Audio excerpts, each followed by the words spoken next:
वहीं deputy CM TS Singhdeo का कहना है कि हम एक सोच लेकर चल रहे हैं। लोगों को घोषणा पत्र का इंतजार है। जल्द ही एक एक कर हाईकमान से अनुमति लेकर घोषणाएं की जाएंगी।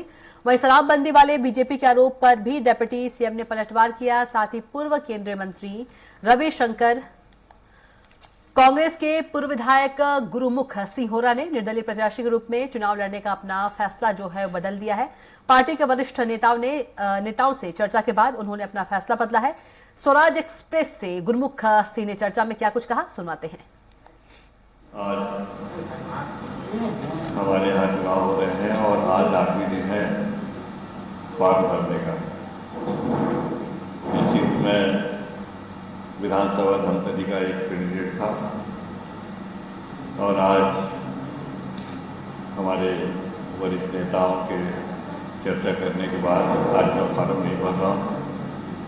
हमारे टीएस बाबा, शैलजा जी, चरणदास महन जी, जय सिंह जी और हमारे आदरणीय जितने भी हमारे वरिष्ठ नेता हैं, उन्होंने अपनी चर्चा रखी और कहा कि आप कांग्रेस में टिकट की घोषणा के बाद बहुत सारे असंतुष्ट हैं। वे कहीं निर्दलीय चुनाव लड़ने की तैयारी कर रहे हैं, तो कई लोग जेसीसी जैसे दूसरे अन्य दलों में भी जा चुके हैं। इसी कड़ी में नामांकन फॉर्म खरीद चुके थे कांग्रेस के वरिष्ठ विधायक गुरुमुख सिंहोरा जी। हम इनसे सीधा चर्चा करेंगे, जानेंगे आखिर आपने भी एक नामांकन फॉर्म खरीद लिए थे, क्या वजह था? मैंने चुनाव लड़ने के लिए फार्म खरीदा था और हर आदमी चुनाव लड़ने के लिए ही फार्म खरीदता है, तो निश्चित ही मैंने भी फार्म चुनाव लड़ने के लिए खरीदा था। धमतरी से किसी और का नाम का टिकट मिला है, तो आप भी दावेदारी कर रहे थे, तो इस वजह से आप निर्दलीय की तैयारी कर रहे थे? नहीं, निर्दलीय तो कार्यकर्ताओं का एक बहुत बड़ा प्रेशर था कि निर्दलीय लड़े, मगर जो हमारे वरिष्ठ नेता है उन्होंने समझाइश दी कि आप वरिष्ठ नेता हैं, आप पार्टी के हित में काम करें, पार्टी का नुकसान भी हो सकता है इससे, और आपको चुनाव नहीं लड़ना चाहिए। अभी आपने क्या निर्णय लिया? मैंने निर्णय लिया है कि जो हमारे वरिष्ठ नेताओं ने जो समझाइश दी है उस तरीके से मुझे चुनाव नहीं लड़ना है। आप जो कांग्रेस के प्रत्याशी है धमतरी में, उन्हें जिताने के लिए तत्पर होंगे, उनके लिए मैदान में उतरेंगे?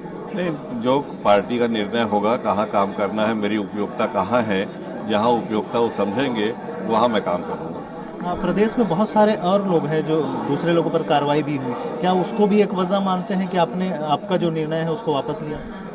नहीं, कार्रवाई तो ऐसी कोई हुई नहीं। कार्रवाई उसी के ऊपर होती है जो नामिनेशन भरे, चुनाव लड़े। ये तो नामिनेशन के बाद की कार्रवाई है। निश्चित ही नामिनेशन के बाद कार्रवाई पार्टी करती है, तो वो अपनी जगह है। पार्टी दावा कर रही है कि प्रदेश में 75 पार, मतलब 75 से अधिक सीटों के साथ फिर से सत्ता में आएगी। क्या लगता है आपको? नहीं, सत्ता में तो हम आएंगे। मैं समझता हूँ 70-75 सीटें मिलनी चाहिए, मगर 70 तो कम से कम मिलना ही चाहिए, ऐसा मेरी सोच है। बिल्कुल, तो ये थे गुरुमुख सिंहोरा जी। इनका साफ तौर पर कहना है कि जो वरिष्ठ नेता है उनकी समझाइश के बाद, उनसे चर्चा के बाद इन्होंने अपने निर्णय बदले हैं और वो नामांकन फॉर्म खरीदने के बावजूद अब वे चुनाव मैदान में नहीं उतरेंगे और उनके जो कांग्रेस के जो प्रत्याशी धमतरी से उनका सहयोग करेंगे और पार्टी जो इनको जिम्मेदारी देगी उन जिम्मेदारी को ये निभाएंगे। कैमरा पर्सन गणेश के साथ स्वराज एक्सप्रेस के लिए रायपुर से दिलीप साहू।